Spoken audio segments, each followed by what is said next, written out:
Dr. Michelle Reed, the Superintendent of Fairfax County Public Schools, and I'd like to begin by acknowledging our School Board Chair, Rachna Sizemore-Heiser, and our school board members who are present.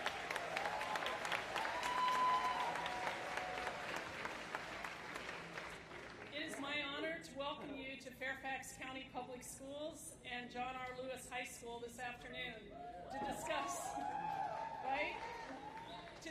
a topic that is on the minds of educators, families, and students across the nation: the importance of safety in our schools. We know that students cannot learn and teachers cannot teach in a space where they do not feel safe. Any threat to student safety in one school affects schools and communities across the United States. What impacts one impacts all of us. We know there is still much that must be done to ensure safe schools. Our future, quite frankly, depends on it.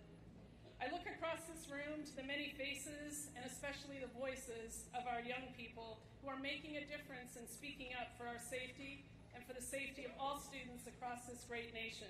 The time to act is now. Thank you.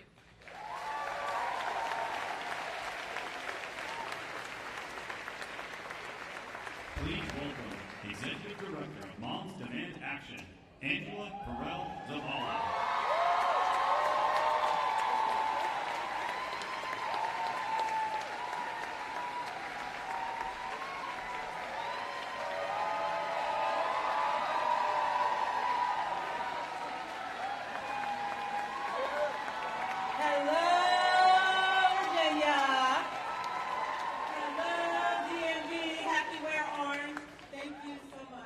My name is Angela Zavala, and I am the Executive Director of Moms Demand Action. And along with Everytown for Gun Safety, we're the largest grassroots gun violence prevention movement in the country, backed by more than 10 million supporters. So I'm an organizer, a person of faith, and above all else, I'm a mother to 4 children who ground me and inspire me in this fight to end gun violence every single day. Thankfully, we have the strongest gun sense champions in the White House. And I'm truly honored to be joined by Vice President Kamala Harris. Yes, give her some love. Throughout her career, from her time as San Francisco District Attorney, to the Attorney General of California, to the United States Senate, and now as Vice President of the United States, Kamala Harris has demanded action on gun violence. She's worked to get illegal guns off our streets, met with survivors of gun violence across the country, from Atlanta to Buffalo to Highland Park to Monterey Park, and standing alongside the Tennessee Three, she advocated for meaningful legislation to make our nation safer. Vice President Harris, you're such an inspiration to me, to my daughters, and so many women and girls across this country, particularly women and girls of color. And thanks to President Biden and Vice President Harris's leadership, this has been the strongest gun safety administration in history. Just last summer, we passed the first federal gun safety law in a generation. But we didn't stop there, because we don't stop. This administration has continued to take life-saving action to save lives, and together we keep fighting. So as we mark National Gun Violence Awareness Day and kick off Wear Orange Weekend, we're showing just how powerful and united this movement is. Because we're centering our survivors of gun violence, and we're strengthened by our partnerships and powered by all of you. But because this affects everyone, when we wear orange together, we show that saving lives isn't a political issue, it's a moral obligation. So that's why we will continue to show up and show out louder and stronger than ever as we demand action to create a world free from gun violence. Thank you all so much for being here and for being part of this movement. Thank you.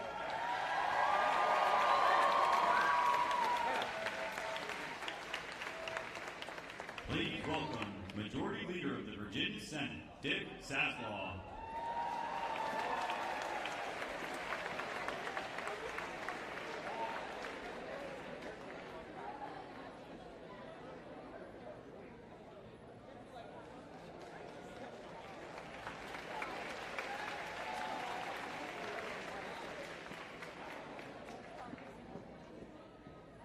First off, I want to thank Vice President Harris and Secretary Cardona for coming here today and talking about what has now become an epidemic in this country called gun violence.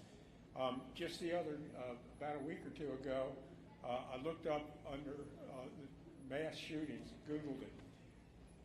They define that as 4 people killed or injured, not counting the shooter at any one event.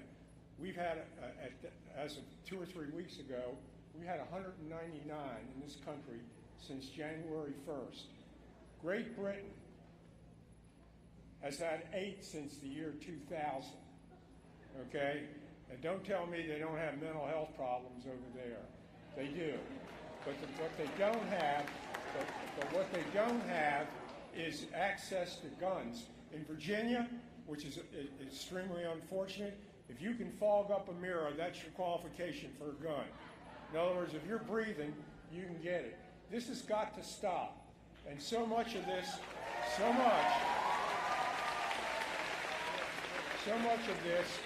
is occurring in public schools. I talked to the young lady, the teacher who was shot by a first grader in Newport News. I mean, it is hard to imagine that something like that would ever happen here, but it does. And just when you think you've heard it all, or it can't get even worse or crazier, in a primary going on down just outside of Richmond, you got 3 candidates who've advocated loosening the restrictions, are you ready for this, on machine guns, okay? Well, let me tell you, having been in the service and fired a 30 caliber and a 50 caliber machine gun, 30 caliber more, an AR-15 compared to that is a toy pop gun. You take all of these deaths and mass shootings, if they'd have had a machine gun with them, you could multiply that death total by 5 or 7. And yet, they want to do that. And if you don't think that's crazy enough, Tucker Carlson and what's that, Congresswoman from Georgia, Green, Marjorie Taylor Greene, they're saying that these shootings are being caused by, are you ready for this? Antidepressants. I don't think anybody got shot by an antidepressant. But just to be safe, I hope nobody in here is carrying a concealed antidepressant. But this is the kind of lunacy that's taking place by their advocates of giving more and more guns and making it easier to get people's hands. This is a big mistake. We've got, like I said, an epidemic going on in this country, and it won't change until we change the people who make these responsible decisions. That's up to you all, okay?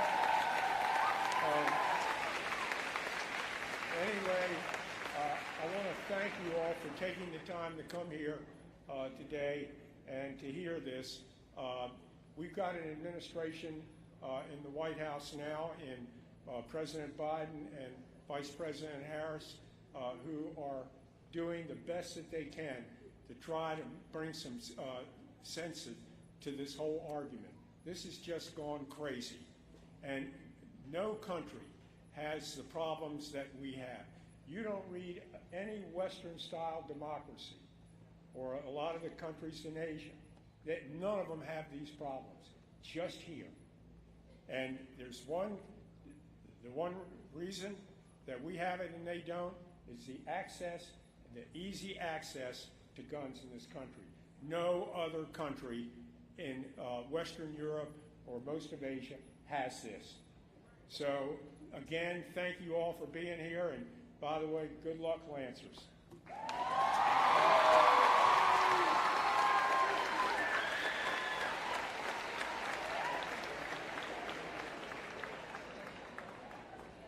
Please welcome Secretary of the United States Department of Education, Miguel Cardona.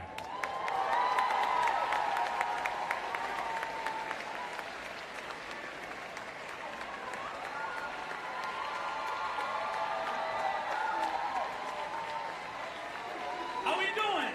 Good? Hello, Springfield. Good to see you. As you heard, I'm Miguel Cardona, and I am your Secretary of Education. And like you, I'm kind of fed up with the status quo, and that's why you are here. Thank you for being here. Thank you for demanding action. I want to give a shout out to Principal Alfonso and Superintendent Reed for hosting us today. I know it's not easy to pull this off. Let's give them a shout out.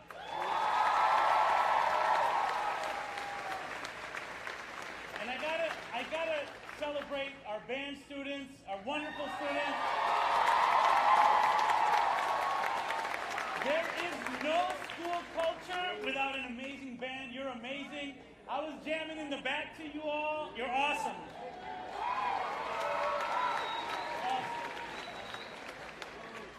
This is my second visit to John Lewis High School this year.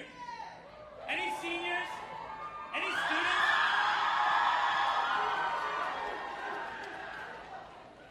Seniors, you ready to graduate yet? Yeah, of course. How many minutes to graduation? You know, you have them? Yeah, I knew someone knew. But look, she's in the back, and I want her to hear you from here. Let's give it up for our special guest, Vice President of the United States. Make sure she can hear you.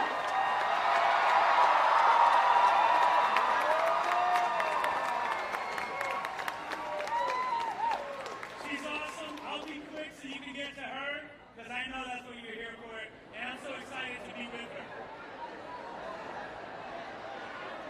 Students, families, educators, and fellow citizens, we are here today. We are here today because we see you, we hear you, and we're going to keep fighting for you. About a year ago today, I was on my way back to Washington, D.C. from Uvalde, Texas. A year ago this week, I attended the wake of 4 murdered children and 1 murdered teacher. 5 of the 21 lives lost.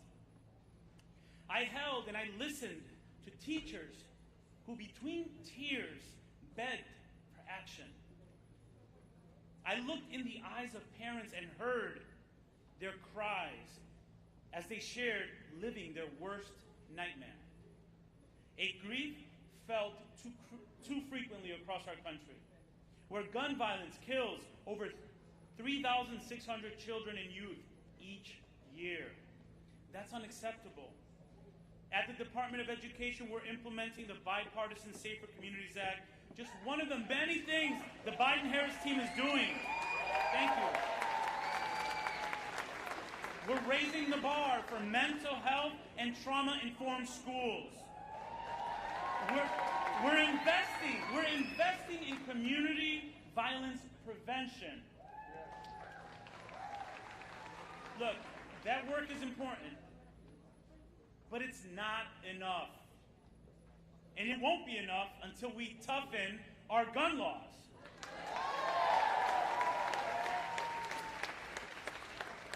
Bring back the assault weapon ban.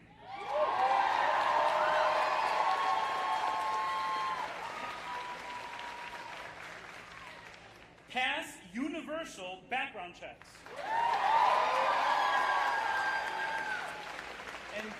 And stop illegal guns from flowing in our streets.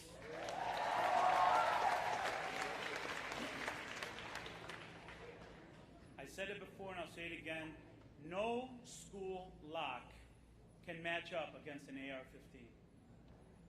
Yet we have some that would rather protect assault weapons more than they care to protect the lives of children. We cannot, and will not normalize that. We must keep fighting. We can't give up. We must act. We must act because guns are the #1 killer of children and youth in America. We must act because students are getting shot on their way to school. We must act because teachers have to teach children how to run, hide, and fight before they can teach them how to read. That's not normal. We must keep pushing, we must keep organizing, and we must keep voting.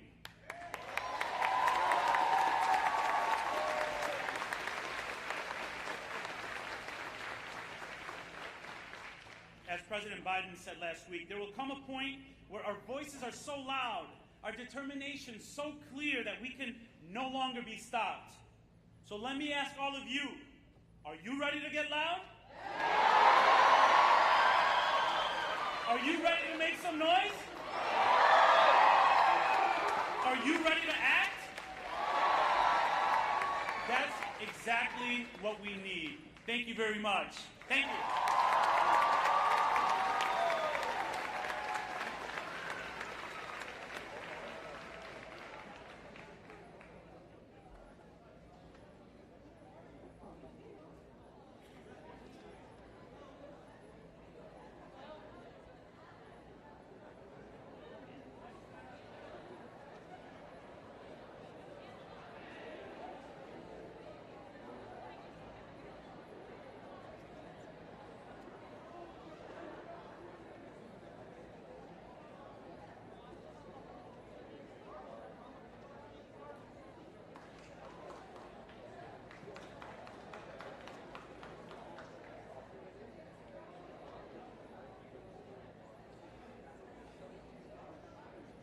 Please welcome senior at John R. Lewis High School, Jada Hughes.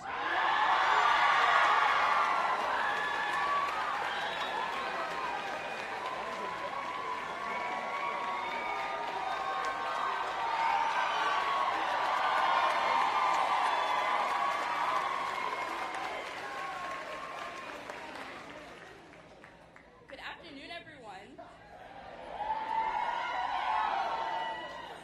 My name is Jada Hughes, and I'm a senior here at John R. Lewis High School in Springfield, Virginia.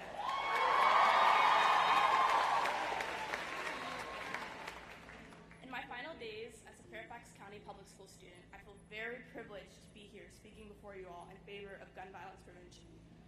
At the same time, I'm disappointed that this is still a conversation. I've attended 3 high schools in my path to graduation in 3 different school districts, both here in Virginia and across the country in Washington State. One thing is constant. Kids are concerned about gun violence. Gun violence prevention is important to me, not only for myself, but for future students, such as my sister, who's only in kindergarten. With 10 days left to my graduation, I really want to see this through a positive lens. Let's take it upon ourselves to inspire action so that my sister and her kindergarten classmates, as well as students across the country, can worry about homework and tests, not gun violence.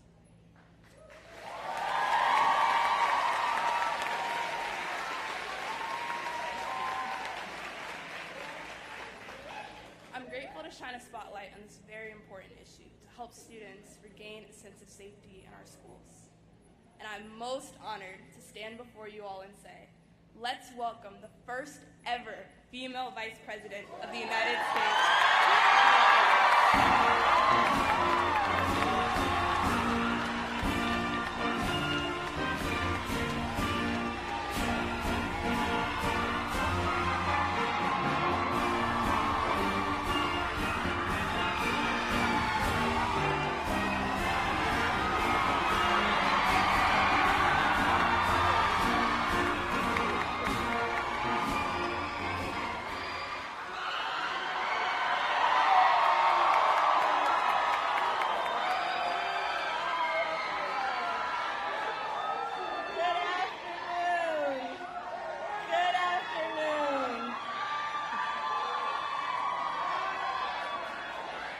Can we give it up for Jada?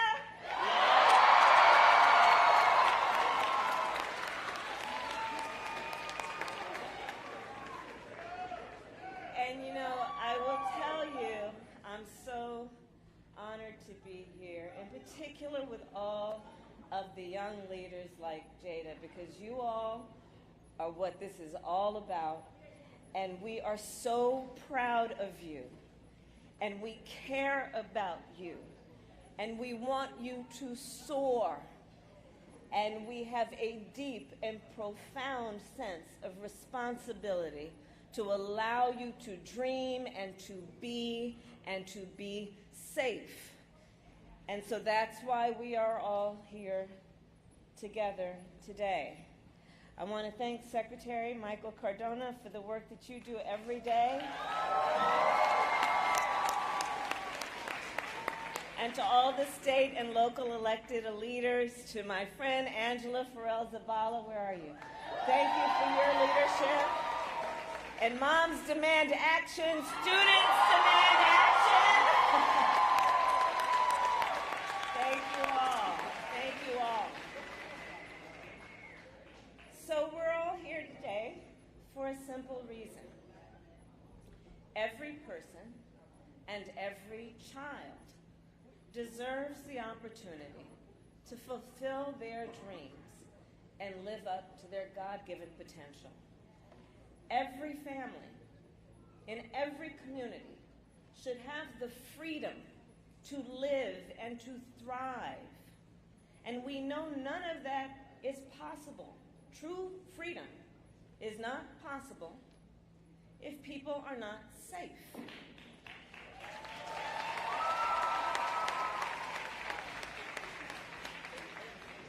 In a civilized society, the people must know they can shop in a grocery store, walk down the street, or even sit in a classroom and know that they will be safe from fear and from violence. And so that is why we are all here today, to mark Gun Violence Awareness Day and to address the moment that we are in. Our nation is being torn apart by gun violence and torn apart by the very fear of gun violence. It is tragic that every day in the United States of America that there are parents who offer a prayer after dropping their child off at school that their child will make it home safe and alive, who fear the worst every time they see a text from their child's school. It is a shame that in our country today, teachers have to start off the school year introducing a child, instructing a child on how to barricade the classroom door. That kindergarten students practice lockdown drills and rehearse how to turn off the lights and hide quietly in a closet. And that just last year, students at this school and thousands of others across our nation had to walk out of class simply to demand action to save lives.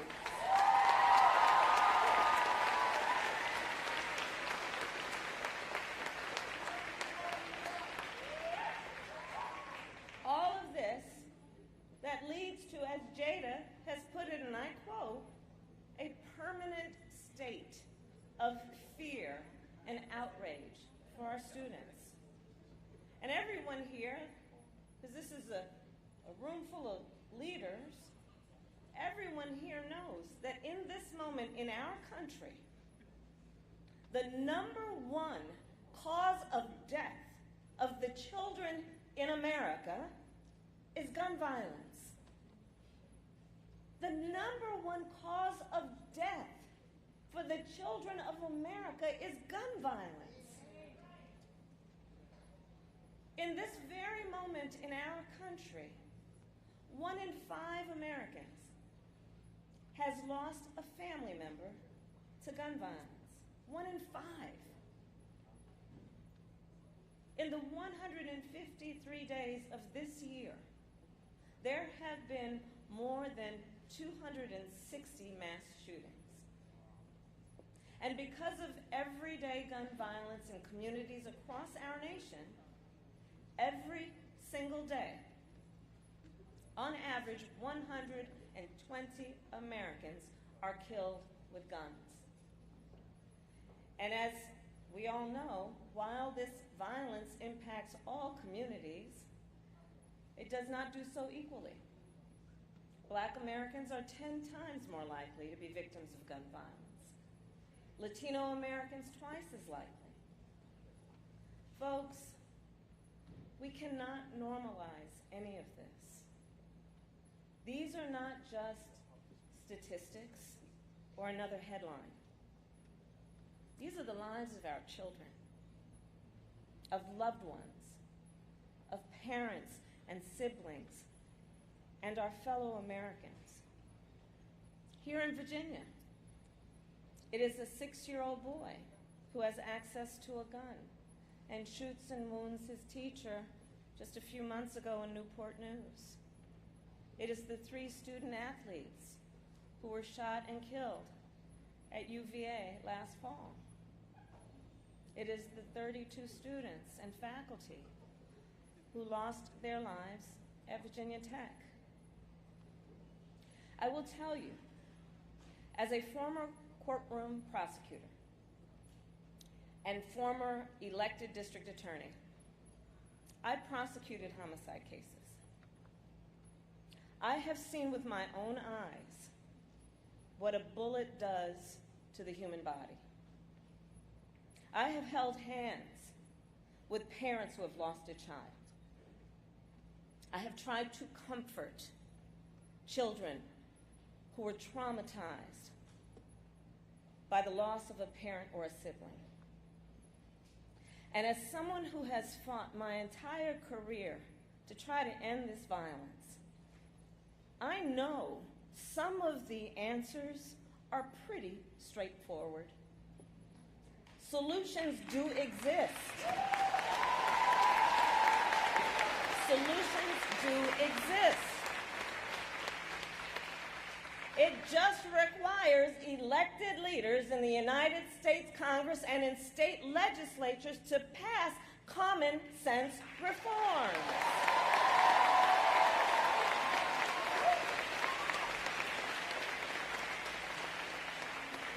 To simply exercise courage.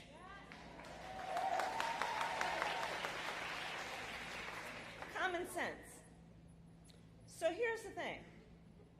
It is reasonable that you might want to know before someone can buy a gun whether they have been found by a court to be a danger to themselves or others.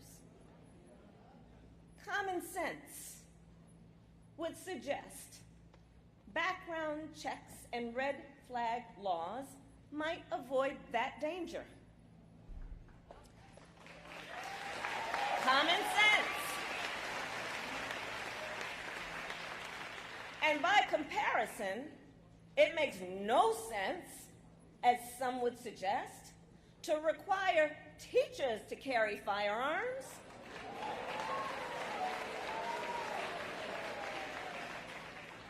Because understand what that would mean.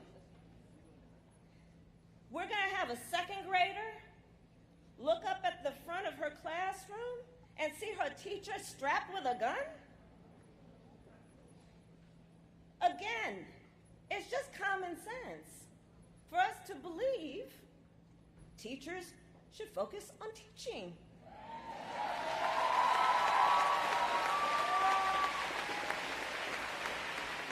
And children should focus on learning. Common sense. And consider weapons of war, weapons that were designed to kill a lot of people quickly.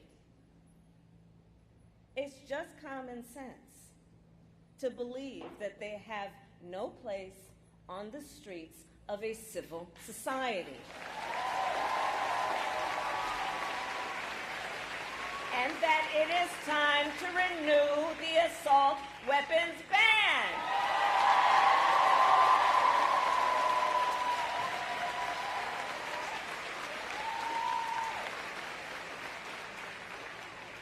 And on the subject of gun safety laws, it is a false choice.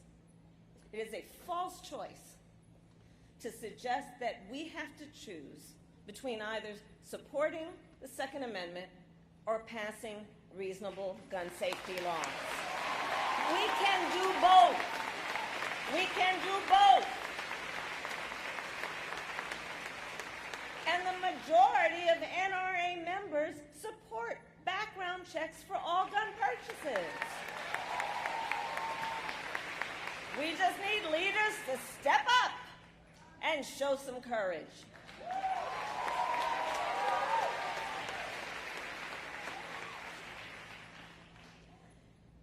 And thanks to so many here, in 2020, we saw that people in our nation stood in line to vote, and they elected President Joe Biden and me Vice President.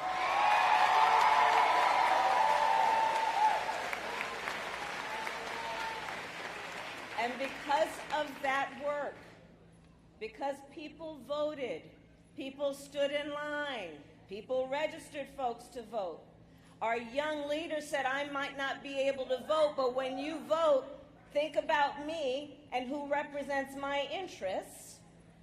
And because of all of that, we were then able to pass the first significant piece of federal gun safety legislation in 30 years, thanks to you all.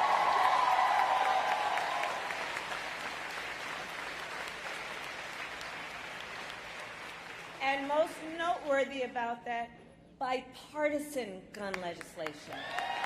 Bipartisan. Democrats and some Republicans came together, backed by a majority of Americans, and you made that happen because of your voices. Extremist so-called leaders and the gun lobby could not stand in our way. Not even those just a few miles away from here at the headquarters of the NRA.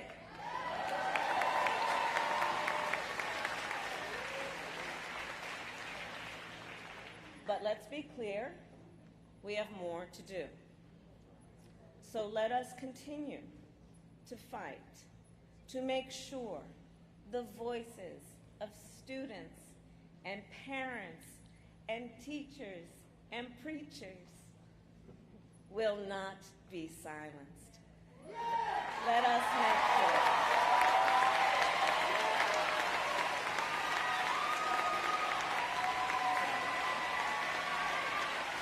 Let us make sure that the voice of the people will be heard, that the voice of the people will not be discouraged, will not be deterred, and that we will not tire. Because the bottom line is this: we love our country. We love our country.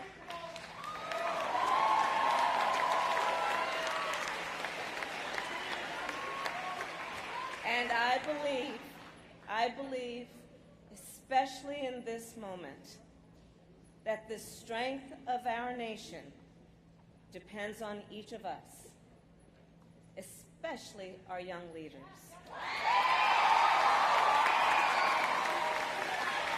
Especially you.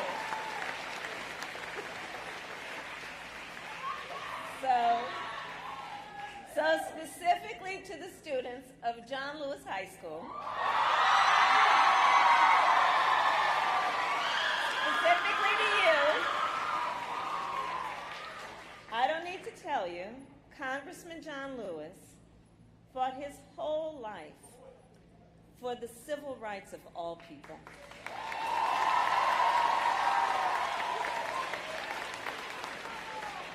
I was so honored to work with him. And I will tell you that I think we all do believe, I certainly do, that the right to be safe is also a civil right.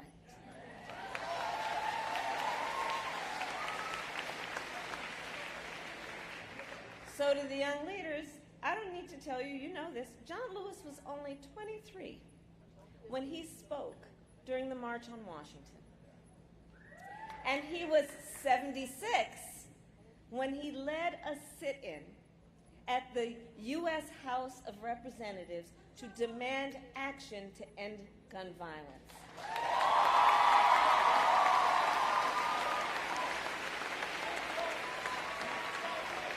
The great John Lewis taught us it is never too early or too late to join this fight.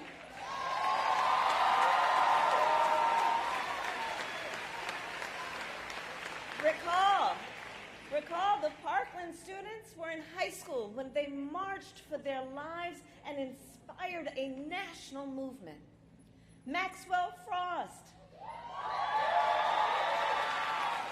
was 15 when he joined the movement to end gun violence, and now he is the first Gen Z member of the United States Congress.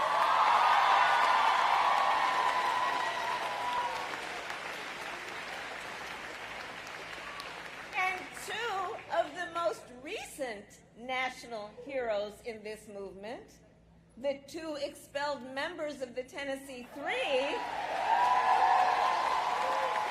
the Justins, are both in their 20s.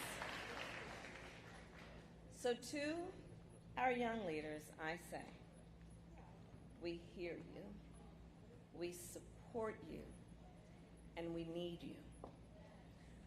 We are all in this together, and so together we must fight, and when we fight, we win. Thank you.